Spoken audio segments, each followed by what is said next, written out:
10 milhões de brasileiros, ou 5% da população, sofrem de incontinência urinária, que é a perda involuntária de urina. Vários fatores podem desencadear este problema, de diabetes a alterações hormonais. 4 em cada 10 mulheres sofrem ou vão sofrer em algum momento da vida com esse problema. Os dados são da Sociedade Brasileira de Urologia. O problema é mais comum entre grávidas e mulheres após a menopausa, mas, segundo a sociedade, também pode atingir mulheres jovens e saudáveis. O tratamento pode ser feito com o uso de medicamentos ou com exercícios de fortalecimento dos músculos do períneo, que controlam a bexiga. Outro tratamento possível é a cirurgia, onde há melhora em até 90% dos casos, mas o material não é facilmente disponível no Sistema Único de Saúde. É isso aí. Você conhece alguém que tem incontinência urinária? Gente, 10 milhões de pessoas é muita gente, é um problema sério. E você vai ver com os nossos especialistas aqui hoje que ele é, inclusive, muito amplo. A gente vai tentar trazer o máximo de informações, mas não sei se a gente vai conseguir esgotar. Aliás, a gente não vai conseguir esgotar, né? E isso até é o melhor da história, porque fica espaço para você pesquisar, para você aprofundar. Mas queremos conversar sobre esse tema e aqui no estúdio hoje eu recebo a Sandra Alves, ela que é médica ortomolecular e homeopata. Ela é também pós-graduada em gerontologia pela Universidade de Coimbra. Já esteve aqui conosco outras vezes. Muitíssimo obrigada, Sandra. Obrigada eu. É sempre um prazer, né, estar aqui com vocês, é tão gostoso. Pois é, né? E você vai nos ajudar a entender esse negócio, né? Esse problema aí da incontinência urinária. Né? Porque é um problema que é bem mais até amplo do que a gente possa imaginar, até por ser uma característica, digamos assim, muito íntima, né, da mulher, não só da mulher, do homem também, mas às vezes as pessoas têm até uma certa timidez, né, em procurar uma orientação, até em entender, né, o que realmente é como você falou, a partir de onde aquilo passa a ser uma incontinência urinária, né? E ela se, digamos assim, ela vai se manifestando, ela vai mostrando a sua face gradativamente.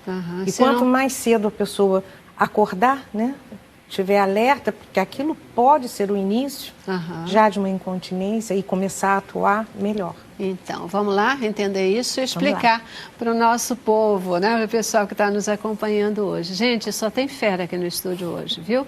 Recebo também a Carolina Oliveira, ela que é fisioterapeuta, especialista em uroginecologia e em cadeias musculares e pilates. Olha só, não é pouca coisa não, né? Ela também é especialista em geriatria.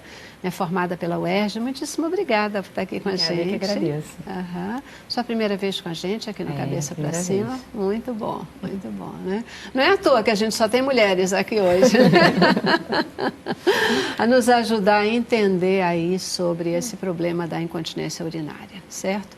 E completa o nosso time também a Cíntia Paulino. A Cíntia também é especialista nesse nome aí complicado, gente, uroginecologia.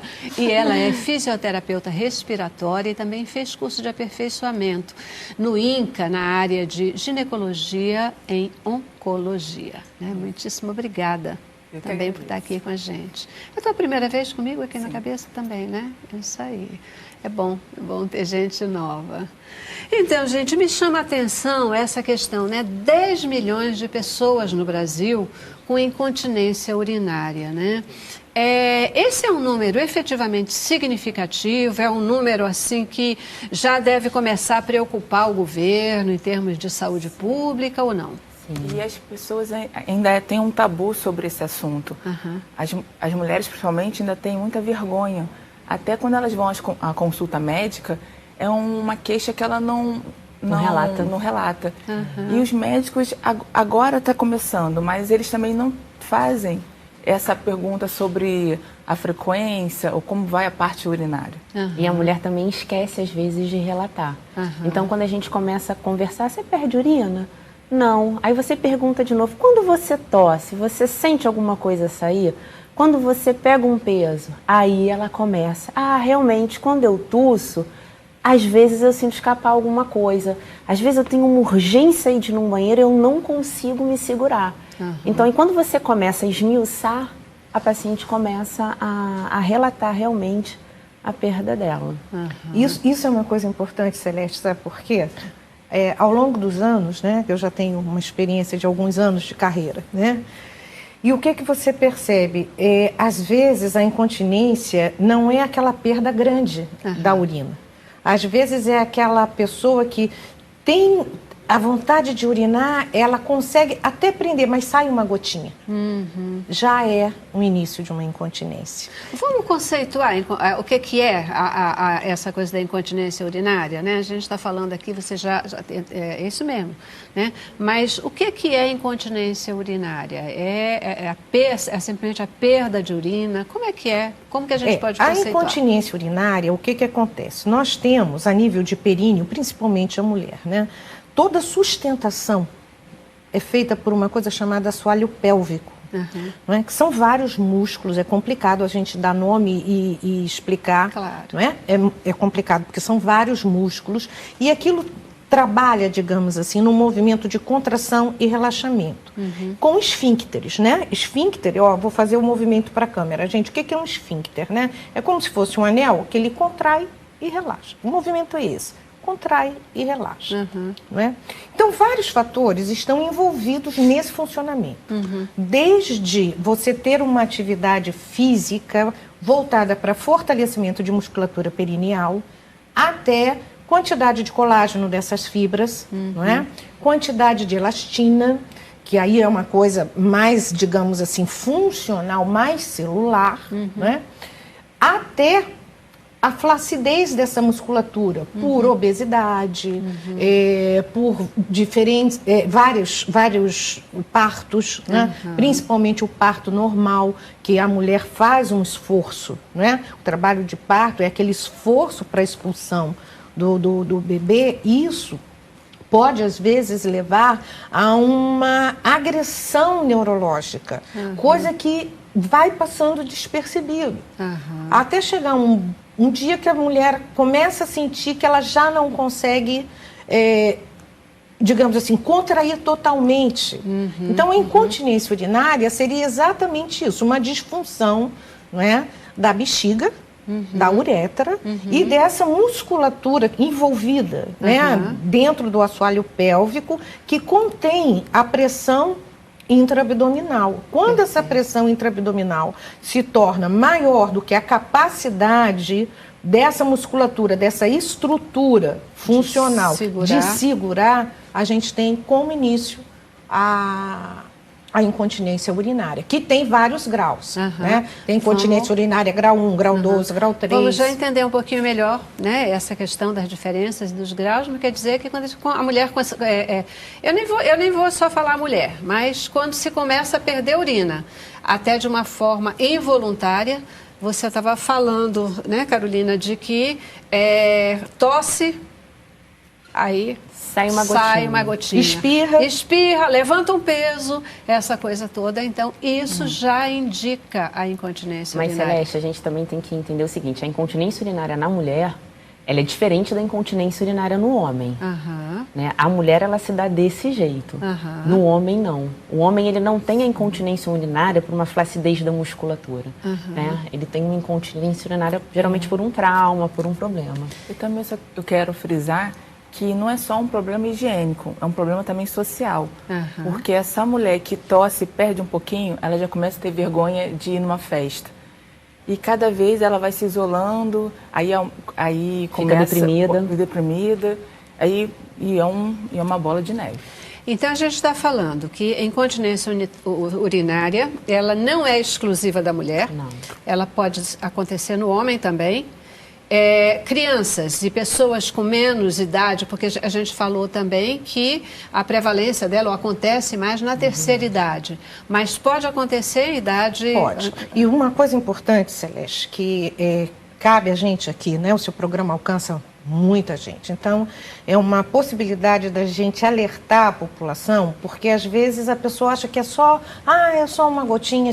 A incontinência urinária, ela pode estar, digamos assim, como carro-chefe, como frente de N patologias que estão por trás. Perfeito. Entendeu? Desde uma infecção urinária, um cálculo renal, um problema, às vezes, genital, ginecológico, uma infecção ginecológica mesmo, uterina, né? Pode estar acontecendo um mioma, pode estar acontecendo um tumor na área da bexiga, pode estar acontecendo uma coisa chamada cistite intersticial, que é muito comum. Entendeu? Então, vale ser feita uma investigação e a gente não ficar, digamos assim, isso é até bom, porque o paciente informado, ele vai saber até o que ele pode pedir ao médico. Perfeito. Não é? Perfeito. E essa é a grande questão, né? O que a gente quer trazer informação para sinalizar e dizer, olha, não é uma coisa tão simples, não vamos ficar pensando que é só uma questão de perda de urina. Isso pode esconder um monte de outras questões. E coisas sérias, inclusive cânceres, coisas sérias, tem que cuidar e a gente tem que correr atrás, né? Eu já preciso fazer a nossa primeira paradinha, a gente vai para o intervalo e a gente volta já falando um pouquinho mais em causas dessa incontinência urinária e como que a gente pode ajudar o nosso telespectador a identificar e a dizer assim, olha, já preciso prestar atenção, tem alguma coisa errada aqui, tá? Vamos lá. Cabeça pra cima. Gente, com um time super especial hoje aqui para trazer informações para você sobre a incontinência urinária. Há uma doença, né? A gente pode chamar de doença para a incontinência urinária? Pode, né? Uma doença que afeta aí um monte de gente e que precisa ser cuidado. Efetivamente precisa ser cuidado, né? Cíntia, fala para a gente um pouquinho sobre essa questão. O que causa a incontinência urinária? A Sandra até já começou a falar um pouco, né? Já deu algumas dicas, a questão do parto, mas o que causa a incontinência urinária? Agora, até de uma forma geral, em homens e mulheres. A principal causa, a principal tipo de incontinência urinária é a incontinência urinária de esforço.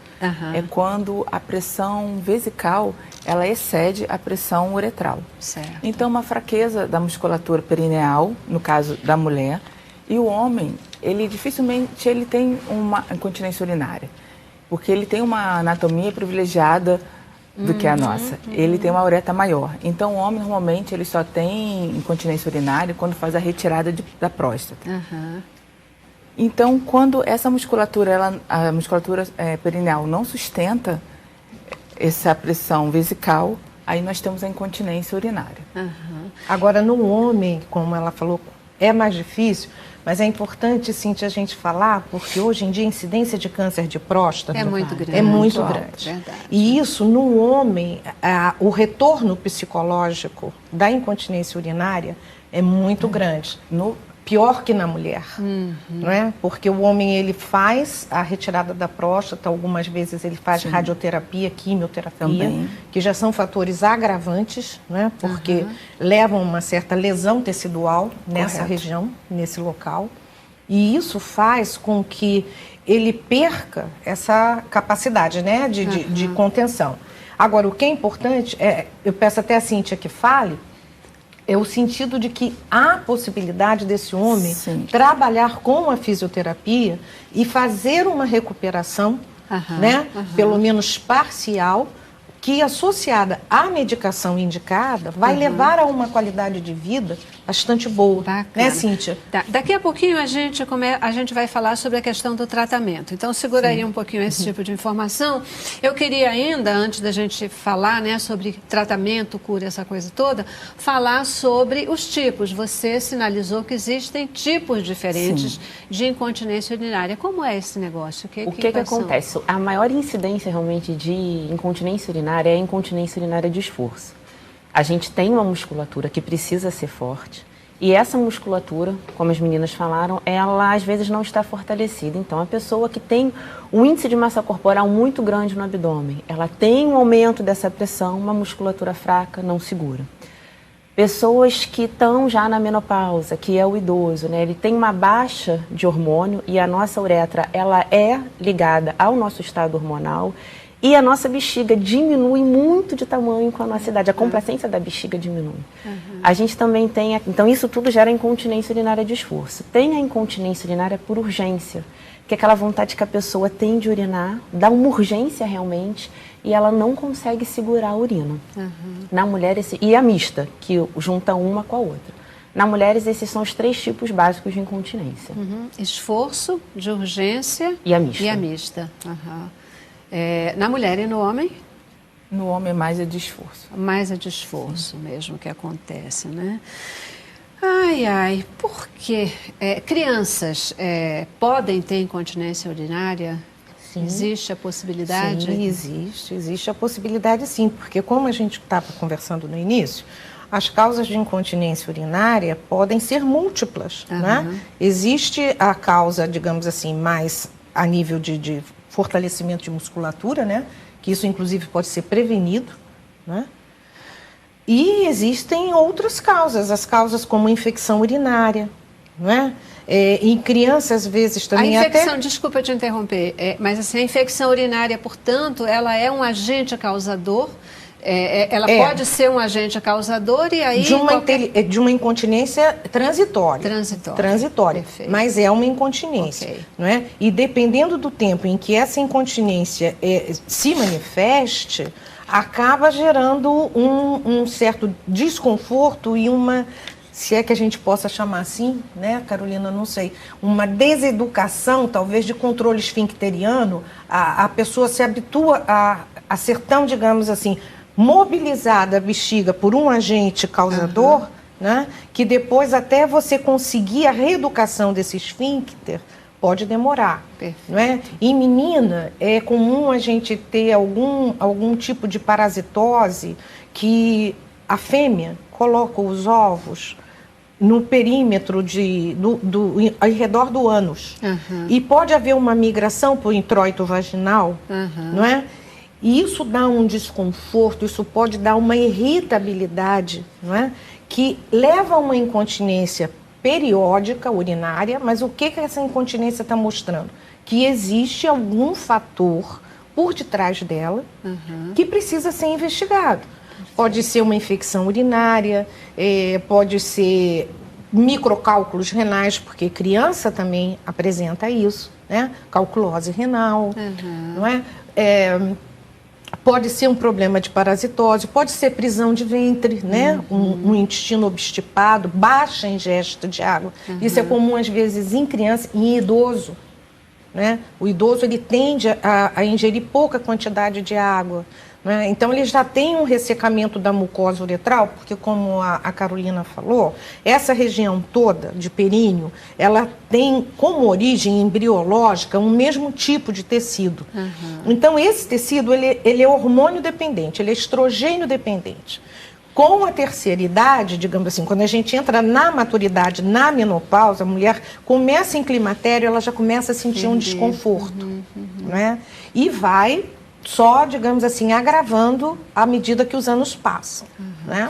O que vocês podem sinalizar? Como é que a gente pode orientar o nosso telespectador nesse momento para dizer assim, olha, quais são os pontos de atenção para você já está caminhando para uma incontinência urinária? Né? Quais são os pontos de atenção? Se quando pega peso, perde urina.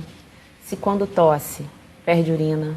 Se quando ri, perde urina. Se quando corre, perde urina. Não consegue chegar até o toalete. Não consegue chegar até o toalete. Às vezes até se quando levanta. Caramba! Porque às vezes não é muito urina. Às vezes é uma gotinha realmente. Mas já é considerado, entende? Um grau 1 de leve, né? Um grau 1 leve de incontinência. Por isso que é importante, Celeste, assim, esse trabalho que você faz eu acho maravilhoso, porque você mostra que o importante disso tudo é que, assim, as pessoas consigam perceber que, se elas se trabalharem, elas podem evitar que isso aconteça. Não é? Por exemplo, a mulher multípara, não é? A mulher que teve vários filhos, 2, 3 ou mais, não é? Com certeza, essa musculatura dela vai ter um nível de flacidez. Então, se ela não quer vir a ter esse tipo de problema, ela precisa prevenir. O ideal é que se previna antes de engravidar. Faça um fortalecimento de assoalho pélvico, não é?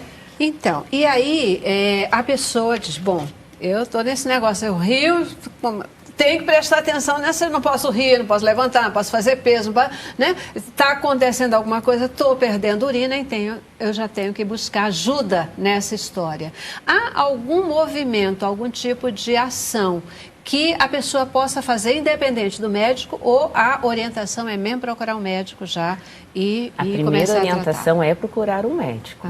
E aí depois ela pode vir sim a procurar um tratamento fisioterápico. Certo. Que é a fisioterapia uroginecológica. E ainda essa questão, dá para esperar a próxima consulta com o ginecologista? Dá para esperar a próxima consulta que a gente já tem agendado? Ou se você está percebendo que você tem incontinência urinária, procura o médico logo, não espera não. Como é que é? Qual é a orientação de vocês? Com certeza eu procuraria para ontem um médico. O procurar um médico é importante, Celeste, devido, não é o médico que vai fazer o trabalho que, por exemplo, as doutoras fazem, né? O Pilates é um trabalho preventivo e de recuperação dessa musculatura muito bom. Você vê um resultado num espaço de tempo bastante razoável, bem curto até. Né? A doutora Carolina trabalha no estúdio dela com pacientes idosas, né? Mulheres com mais de 70 anos, várias, algumas delas que chegaram com esse tipo de queixa, e hoje em dia são pessoas com um controle total, perfeito, a nível de viajarem, pegarem um avião, irem para a Europa, irem, enfim, para vários lugares do mundo, conseguindo ter uma qualidade de vida resgatada. Né? A experiência é muito grande e muito boa. O que a gente fala? Procura um médico, porque como a gente estava conversando, como a musculatura ela precisa também de um estrogênio, as paredes da uretra precisam de um estrogênio, a ginecologista vai indicar o tratamento médico. E aí sim ela vem tratar a parte muscular. Porque como o nosso braço perde a força, a nossa musculatura do assoalho pélvico também perde a força. Então a gente precisa começar um trabalho, um treinamento de fortalecimento e hipertrofia dessa musculatura. Perfeito. Quando ela é de esforço somente. Quando ela é ou de urgência ou mista, aí a gente precisa de um trabalho específico dentro do consultório. Perfeito. E falando como paciente, nós temos sempre a tendência de deixar para depois. Só que a gravidade ela é soberana, a gravidade está sempre puxando para baixo e vai danificando essa musculatura. Então, quanto mais cedo esse paciente chega para a gente, melhores o resultado. A gravidade puxa tudo. A gravidade puxa tudo. Puxa a urina, puxa tudo. Puxa a pálpebra, puxa a bochecha. Oh, Deus! E eu acho que, assim, a questão mais forte de que a gente está falando, além de todo o incômodo, né? Você usou uma expressão um pouco antes, que não é só uma questão de higiene, né? É uma questão mais ampla, porque realmente é uma questão de saúde geral, né? Tudo que mexe com o emocional da gente pode ser muito pior do que aquilo que mexe com o físico, né? Às vezes a gente não dá importância devida, mas as questões emocionais, elas são muito mais paralisantes do que qualquer outra coisa, E né? a pessoa às vezes ancora no problema, né? Exato, Esse também é a pessoa às vezes até vai melhorando relativamente rápido, porque à medida em que você faz uma investigação da causa, isso, gente, eu acho muito importante que seja dito pelo seguinte: a causa desencadeadora da incontinência, ela pode ser uma flacidez de musculatura, mas ela pode também ser um câncer escondido por trás desse sintoma. Pode ser simples, mas pode ser extremamente Exatamente, complicado. por Então, isso o médico...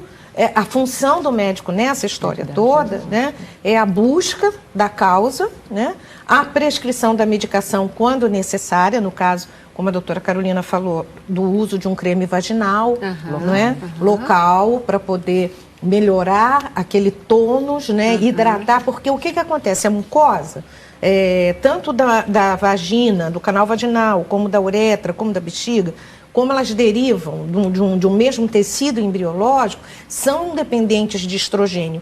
E com a falta de estrogênio, a mucosa vai ficando como se fosse aquele papelzinho de arroz, sabe? Aquele pergaminho.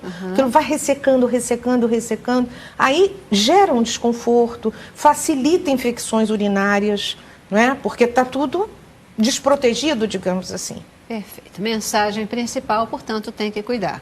Tem que procurar um médico para identificar a causa, né? Não é simplesmente entrar em pânico, não é achar, estou ficando velha, então, ai, agora... Até porque não dá em posso... mulher jovem. Exato, não posso sair porque eu tenho esse tipo de problema. A questão é identificar a causa e realmente procurar fazer o tratamento. Isso que a doutora falou é um ponto muito interessante, isso, porque...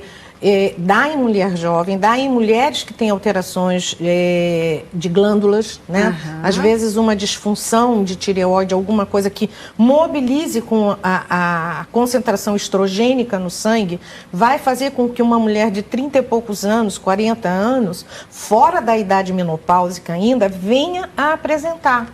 Mulheres esterectomizadas, né? Ou esterectomia parcial ou total, isso também mulheres pode. que praticam atividade de impacto, por conta daquele aumento constante da pressão. Então, a mulher não tem aquela musculatura fortalecida, ela corre. Então, ela está com aquele impacto constante, está tendo aquele aumento de pressão. Ela não tem uma musculatura forte para segurar, ela vai perder urina. Perfeito. Então, de repente, o pessoal que faz muita academia também aí, né, os exercícios de muita pressão e de muita força de pernas, etc., pode ser fortes candidatos a incontinência. Se já não apresentam. Se já não apresentam. Porque muitas mulheres jovens apresentam e, por vergonha, não relatam. Porque Queridas, até olha só, fazem musculação, até isso é importante, porque a pessoa vai dizer, puxa, mas eu estou fazendo musculação, estou fortalecendo, né? Mas está fazendo uma musculação, mas sem tratar da musculatura sustentadora. Perfeito. A musculação às vezes é para a perna, para outra coisa, mas não para os músculos, não para os órgãos vaginais, onde precisa desse fortalecimento. Perineais e vaginais, exatamente. Perfeito. Preciso fazer um intervalo e a gente volta agora falando de... Tem cura? Quais são os tratamentos que garantem a cura ou o domínio desse problema para garantir uma melhor qualidade de vida? Tá bom? Vamos lá. Cabeça pra cima. É isso aí, gente. A gente conversando hoje aqui sobre a questão da incontinência urinária, como você percebe, é algo que merece atenção, né? Às vezes a gente para e se limita a considerar, não, isso é um problema de pessoa de mais idade, isso é um problema de velho, isso não é um problema de gente jovem, não liga muito para a questão, acha que não tem que dar muita importância, e a gente está vendo aqui que a incontinência urinária ela pode ser simplesmente um sintoma, né, de algo muito mais sério que a gente precisa correr atrás, precisa identificar, precisa ver com um profissional para garantir que é algo simples ou que já é um sintoma de algo mais complexo, podendo vir a ser até um câncer, um mioma, um negócio mais sério, que precisa de tratamento mais complexo, né? A gente tem sempre que tratar a causa, buscar identificar a causa do problema. Mas olha só, incontinência urinária tem cura? A gente tem uma melhora significativa. Uma vez com incontinência, vai lidar com ela para o resto da vida. É por aí? Não obrigatoriamente. Mais ou menos. Vai depender do grau, né, de onde a gente pega essa incontinência. Não é? Existe a incontinência que, de repente, ela não consegue mais ser tratada somente com medicação e fisioterapia. Porque ela já chegou a um nível tal... Até desgastamento, né, doutoras, as senhoras que são fisioterapeutas? E tem uma modificação anatômica também, né? Porque assim, é complexo o tema. Então, na mulher tem uma modificação anatômica da região do colo vesical. Então, você pode procurar um médico, esse médico vai fazer uma cirurgia, vai recolocar toda essa estrutura no local. E aí seria interessante você começar a fazer um trabalho da musculatura e de todo o trabalho também de estática da pelve, porque assim, é um conjunto, né? Essa região está toda ligada, abdômen, glúteo, e aí sim, você consegue ter um equilíbrio, mas sempre tratando, porque você coloca no lugar pela cirurgia, mas você, num futuro, você pode voltar a ter esse problema. Até porque o que vai ser recolocado no lugar é a estrutura muscular, os tendões, né?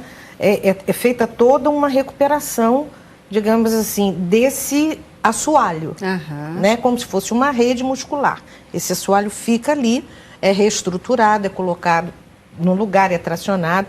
Mas se você continua fazendo as mesmas coisas que você fazia, se você não trabalha o fortalecimento dessa musculatura especificamente através da fisioterapia não é? No caso do desforço. Da desforço. Até né? porque a fisioterapia uroginecológica, ela não difere das demais terapias. É um fortalecimento. Então, se para de fortalecer, perde. Aí a continência urinária pode aumentar. Isso vai de esforço. Pode voltar. Então, vamos, só para a gente poder orientar o nosso telespectador, né? E deixar a orientação bacaninha para ele.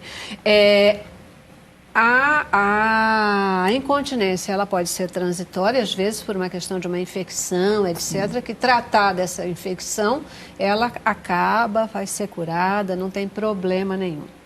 Mas, né? A hormonal também pode passar por esse processo.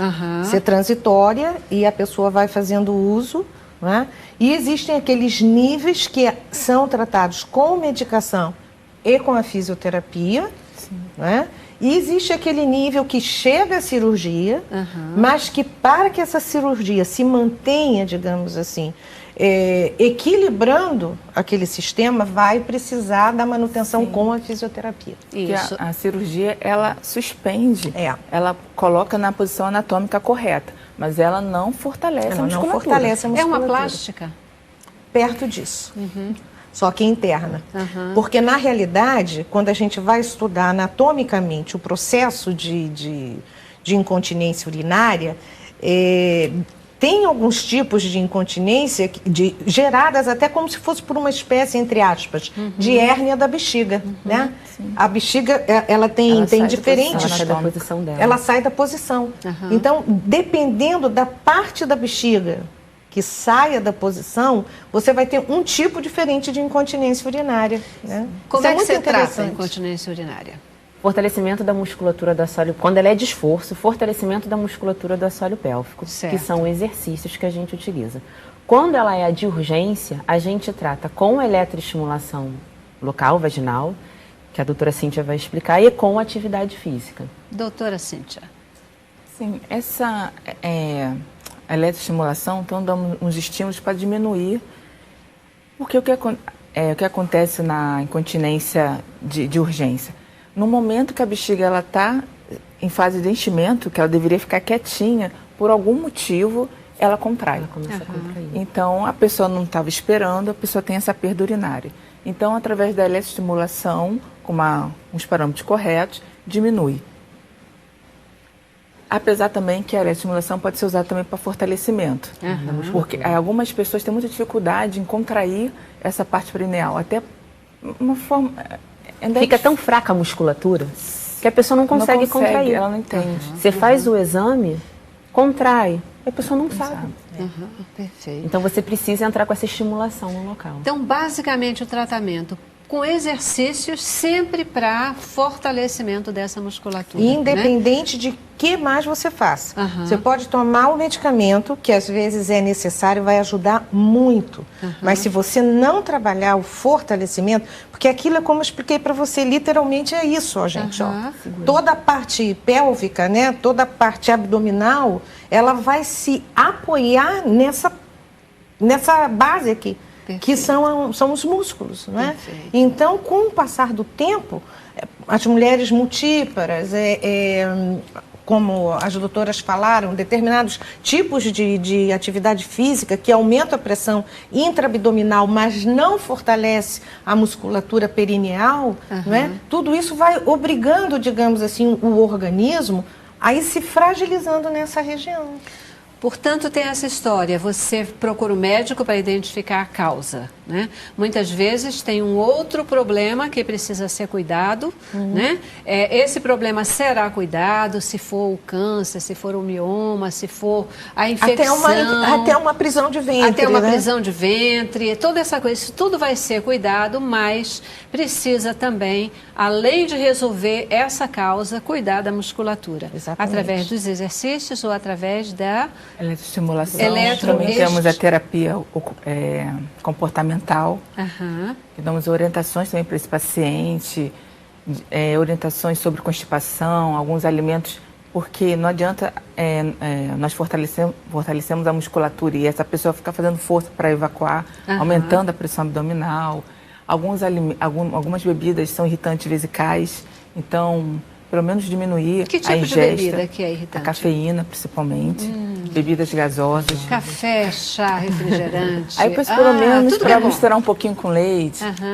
Evitar a ingesta de líquido pelo menos 3 horas antes de dormir, que tem pessoas que têm incontinência noturna, então levanta várias vezes à noite, aí já gera outros problemas, porque não consegue entrar no sono REM. Então pedimos, tem uma série de comportamentos que podemos melhorar também a incontinência urinária. Que dicas vocês podem dar para esse pessoal até mais jovem, né, que faz exercício, que corre? A gente estava falando, né, o Paulo Leonel, nosso diretor aí, ele corre. Eu acho que ele ficou lá cheio de dedos, né, vocês viram? Eu acho que tem coisa por ele, tudo bem. Que dicas que a gente pode dar para pessoas como o Paulo Leonel, por exemplo, que correm, que fazem exercício? Mas Paulo Leonel é homem. Tá, então... homem não cai nessa malha fina, né? Meu Deus. Pode correr. Pode correr. Então, para as mulheres, deixa prevenção, o Paulo Leonel né? Eu acho que procurar um profissional específico que trabalhe com esse tipo de